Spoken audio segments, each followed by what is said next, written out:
All right, Jared, we're live. Hello. And Jared and I were just talking, and I wanted to share this because I think it's super valuable, and especially in this environment, how do you make virtual events more intimate? And I mean, Jared would never claim he's an expert, although he really dives deep into this. And with what he does, I'll just show in a second, Jared, with Meeting of the Minds. If you have not heard of Meeting of the Minds, MOTM, it's a great domain, Jared.co. Check it out. They have a private membership for entrepreneurs from all over the world. Even people, their events have people from 5 different time zones. They have one coming up.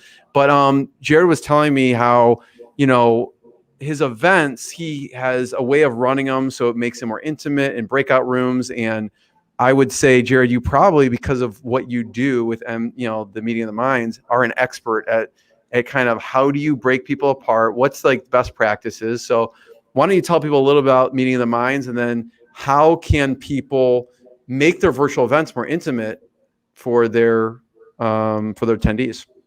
Sure. Well, thanks for having me. And Meeting of the Minds, we work with hundreds of small business owners, entrepreneurs, people that are world class at what they do, who are typically running a bootstrapped small business, so no outside investors. Our sort of sweet spot is the $500,000 a year to $5 million a year range. But we've worked with a lot of people that are just starting out with their business and are in the few $100,000 a year range, solopreneur, but killing it. We've also had like the co-founder of Duolingo at a summit, so $1 billion tech company represented. And we look for a very diverse range of individuals. All sorts of industries have been represented.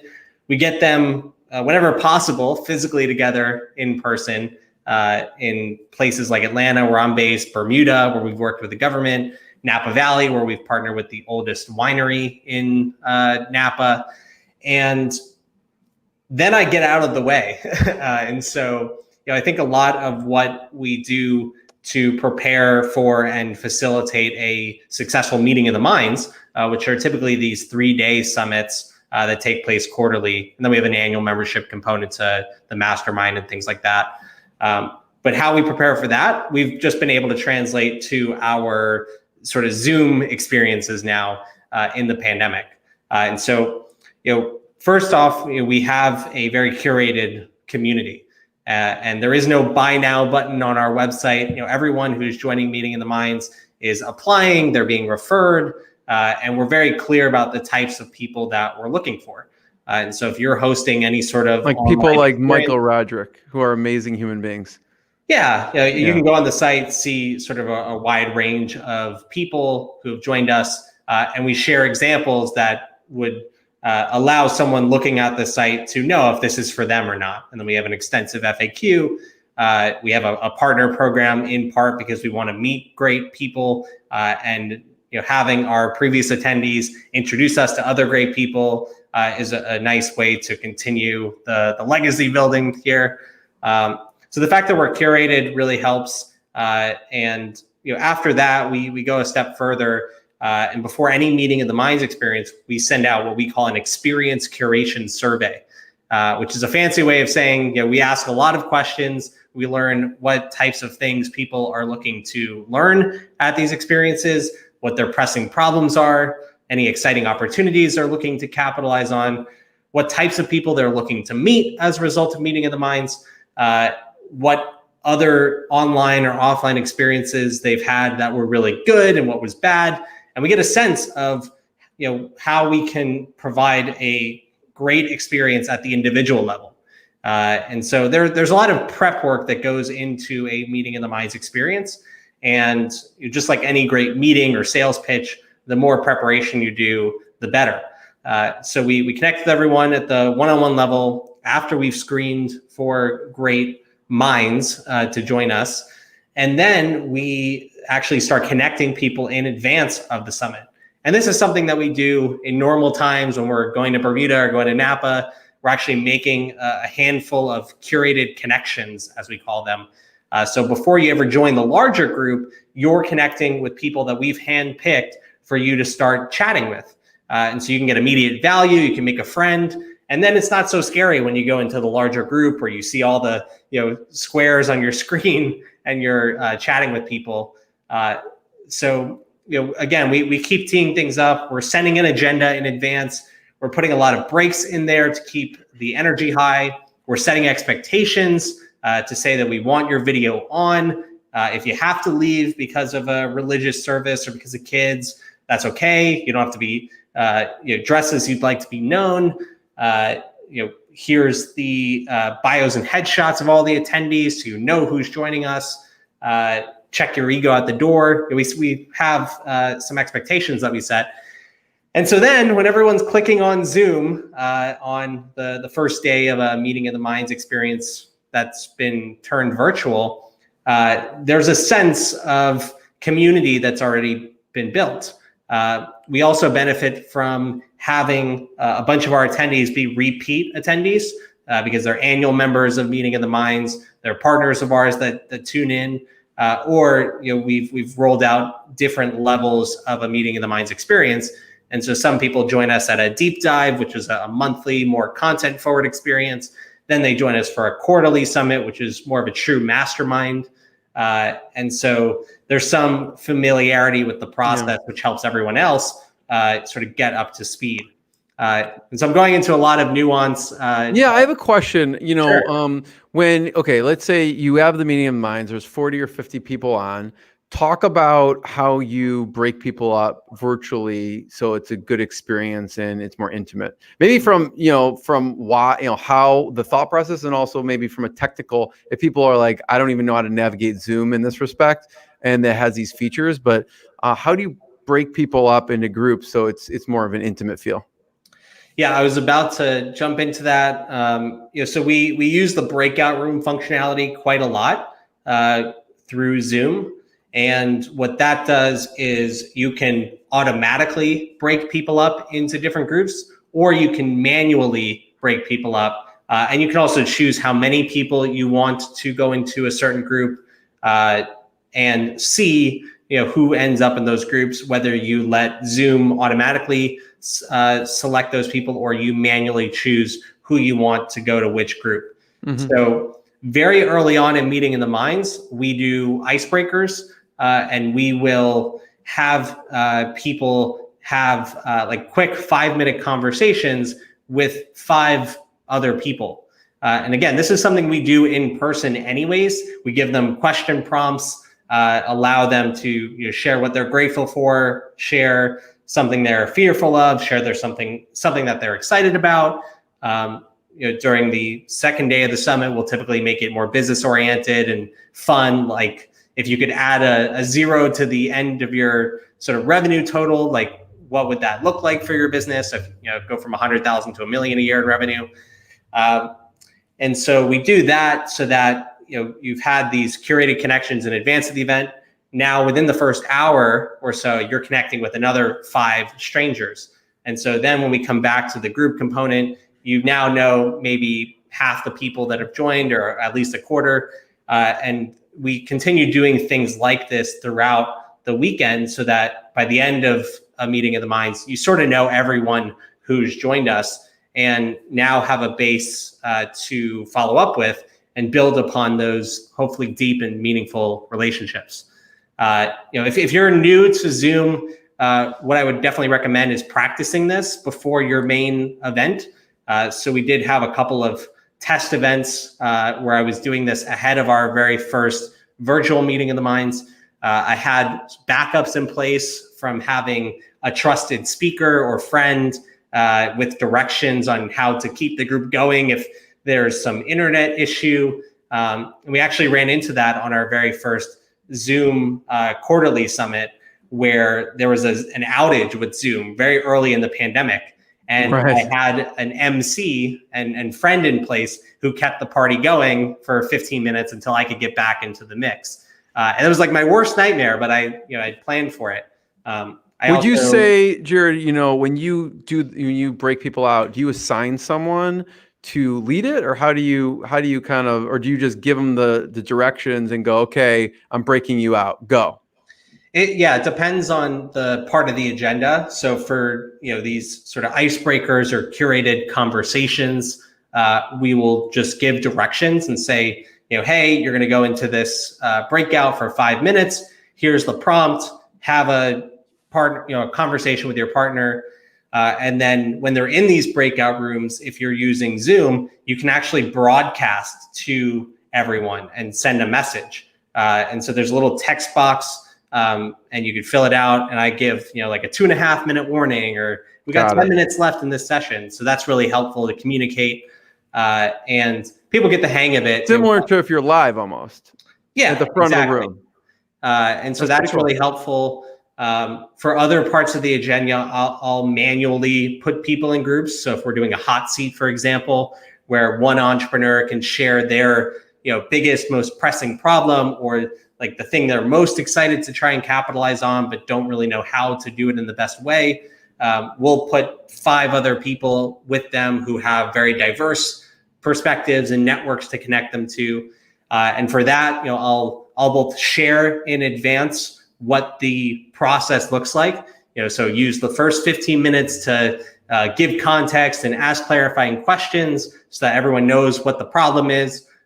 Use the middle 15 minutes for brainstorming ideas and best practices, then use the final 15 minutes for synthesizing that information and giving the person on the hot seat a game plan for moving forward beyond the hot seat. So I'll like audibly share this. I will ask if anyone has questions before we do the breakouts, and then I'll answer them for the group, if there's a question. And then I call it fairy godmothering, but I will actually go from breakout room to breakout room, and I will just listen in, maybe offer my own comments, make sure everyone understands what's going on. And again, that's something I do in person as well. Like if we were in a meeting in the mines and we were breaking out in different rooms at the venue, or one group might go outside and the other group might like move to the far end of the room. I'll just go from group to group and make sure everyone is having a good time and getting value from it. So I don't necessarily think that the technology is the most important part of this. I think if you're doing what you need to in order to prepare everyone for a great experience, facilitate deep, meaningful connections, and then follow up and make sure everyone's staying connected, then you're going to have a great experience. And everyone's going to be okay with a tech snafu here and there, and they're understanding because it's a really weird time. Jared, I have 2 quick questions on this. Sure. Your favorite icebreaker? So we did an icebreaker once. I wouldn't say it went bad, but like it was just funny. But we like to test out weird icebreakers. Like we did one, what's your worst first date? And we went around the table, and it was hilarious. But also, it wasn't a big group, right? It was like 25 people or something, and it was funny. So I'm curious, what is maybe one of your favorite or top 2 favorite icebreakers? It wouldn't translate that well to the virtual experience, so I don't do it right now. But if I'm speaking at an event and I want to get the crowd engaged before I launch into my keynote or share, I'll have them go through a 3-part exercise. And a lot of times I'm talking about how to build a world-class network in record time, or networking and relationship building. So I'll say, all right, everyone stand up. And we're going to do a 3-part exercise. For this first exercise, I want you to find a stranger in the room, and I want you to walk up to them as if you're an egocentric billionaire, and it's not even worth your time talking to them. You're just going to sort of brush them off and move on with your day. And everyone is like really scared because they're about to be complete jerks to a total stranger in the room. And it's a really weird energy, but people get into it. They have some fun. They really get into the character. So I let that go for a few minutes, and then I'm like, all right. Let's get to part 2. Now I want you to walk around, meet another new person, and I want you to be very transactional with them. Like most people are at a conference, unfortunately. So I want you to walk up to them, shake their hand, ask, what do you do? Which is the worst question in the world. And then, if they don't do something that your clients would do and you can't sell them immediately, just hand them a business card and move on, or try and sell them on the spot. And so people do that. And then finally, I give them a 3rd prompt, and I say, go find a 3rd stranger in the room. And when you approach them, I want you to treat them like your long lost best friend. Give them a bear hug and say, "Oh my God, how have you been? How are the kids?" And approach it in that way. And so that ends up being a great way to end that little exercise. Everyone's in a great mood. They sit down. They've been high energy, and so that also shows people how I want them to start building relationships, which is building friendships first and having rapport, and then going back to, okay, what are you working on? How can I be helpful for you? And I don't want them to ever look beyond someone because they don't look the part or sound the part.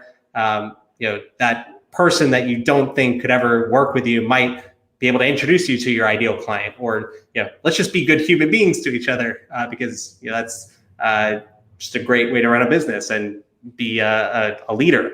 And so that's typically my favorite way to start any sort of speech, is that fun breakout. I love that because it just reminds people of those three things. And like, even people we know that are amazing human beings and are relational, have done every single one of those three things at some point, so it's good just to bring it to the forefront of these are the three kind of like personas, and you want to project the last one, obviously. So the other question I had, Jared, was screening for great people. Obviously with the meeting of the minds, you screen for great people. I'm curious on the intake.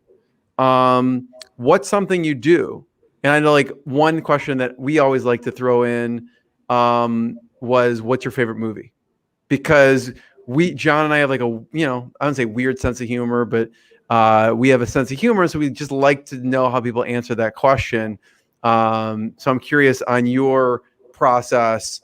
How have people, or what's like a question, either you're talking to them or in the questionnaire, that you use to kind of go, yeah, this is my type of, my kind of person?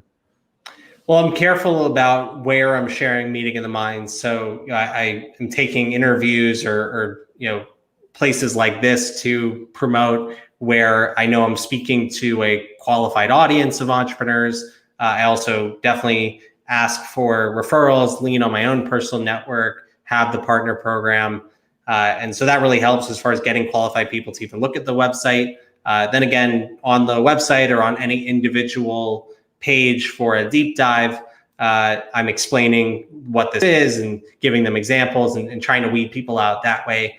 Then when someone fills out the application, of course, I'm asking them questions like, what types of things are you hoping to get out of this experience, and tell me more about your business. I also ask things like, what are your sort of goals outside of work right now? And I generally look for interesting people, in addition to individuals who are, world-class at what they do and are high integrity. And so part of that is looking at whatever social proof they may have, and places they've spoken at, or awards they've won, or just different recognitions for their industry. The referral piece helps out a lot. And then if someone seems interesting, then I'll continue conversing with them and get on video, have a conversation with them. So there's different ways to weed people out, and then different ways to connect with someone. There's also different entry points to meeting of the minds. So we have our annual memberships, but no one can become an annual member until they attend at least a quarterly summit, or now one of these monthly deep dives that we've rolled out in May and have continued on after. And so someone has to work with us at least once before they can join our most premium community, which offers some protection as well, and puts us on the spot to make sure we offer value and showcase what we can do for a client. Yeah, because I know, you look for people who are world-class, but you also, because of who you are, you look for other people who are givers and contributors. How, like, if someone's looking at a relationship with someone, how can you, the Adam Grant book, Give and Take, how do you tell if someone's a giver when you're, off the bat, right? Before getting to know them more intimately. Yeah, it's I don't know if it's so easy to spot through any sort of application. I think I've just built up a good radar over time. And I've definitely chosen not to invite people that on paper seemed great, but I just didn't have a connection with them. If I don't want to work with someone, then I don't invite them. Or if I don't think they're going to be a good fit for the group, I won't invite them. But I don't know if I have any clear-cut protocols for that other than what I've described. I do think that having the fallback option to or the screening of having someone attend a deep dive or a quarterly summit first before they can become an annual member is really helpful, because there have been a couple instances where someone attended a deep dive or a quarterly summit and they interacted well enough, like it wasn't bad, but they definitely didn't give me the sense of confidence that if they were to be in our community for an entire year, that they would constantly be giving, constantly go above and beyond to help others. It seemed slightly less or slightly more transactional for those individuals than it did for everyone else, where they commandeered the conversation a little bit more than others. And then it's like, okay, great, glad you got value from that experience. We were excited to have you, and let's leave it at that. Who do you consider some of the biggest givers? Like we mentioned Michael Roderick, I would hands down be like, this person just wants to give to other people and help. Who are the biggest givers in your eyes in your network? There's so many. I mean, I feel pretty fortunate to be around a lot of like-minded individuals, and you can check out some of the people that I've interviewed on my email newsletter / Substack, which is motm.substack.com. A lot of the people that I've featured are givers, and they've given me some time to be interviewed on that platform and share their tidbits with the rest of the world. I feel pretty good about my network and the people in there who are givers. Cool. Last question, Jared. I want to hear the story here. I'm looking. Let me pull it up on your website here. This story. You're sitting here with telling me about that scenario. Larry King. Larry King. Yeah. I built a friendship with Cal Fussman, who's in the middle of me and Larry, and he invited me to be interviewed. So they have a show together called Breakfast with Larry. It's behind a paywall, so that and it was relatively new when I was invited, but they are bringing in business minds to talk about different topics for an audience that wants to get into podcasting or speaking or writing a book, some of the things that Larry's done on a business front. And so just built this friendship with Cal over time. Cal had also been a speaker at Meeting of the Minds and had attended one of our summits in Napa. He'll be at my wedding next year. And so we just built a relationship. And then he mentioned that they were looking for some younger people to bring onto their show. And, he invited me, and it was quite an experience to meet Larry and have that conversation. But I think that's how the best relationships happen. I met Cal through another couple that I really love and admire. And so I was at their house at an event and met Cal there. And, it was just a natural conversation there. I met that couple through a New York Times bestselling author that I built a relationship with over a couple of years. And I'd spoken at his mastermind event. And I met him at another, high-end mastermind event when I was 18 years old. And I had been at that event because I worked for a guy who was called the most connected man you don't know in Silicon Valley, according to Forbes. And, he made sure that I could go to that event. So it's just sort of a chain reaction. And I've just find a super connector, build a meaningful relationship. And then those super connectors hang out with other smart people and other super connectors. So I'll just build relationships with those people, and it becomes a snowball that turns into an avalanche going down the hill. And that's how you build a world-class network in record time. First of all, Jared, thank you. We should point people towards motm.co. Any other places we should point people towards? motm.substack.com, pouring a lot of love into the email newsletter, especially during the pandemic. And then you can email me anytime, jaredkleinert@gmail.com. Jared, awesome. Always a pleasure. Yeah, thank you.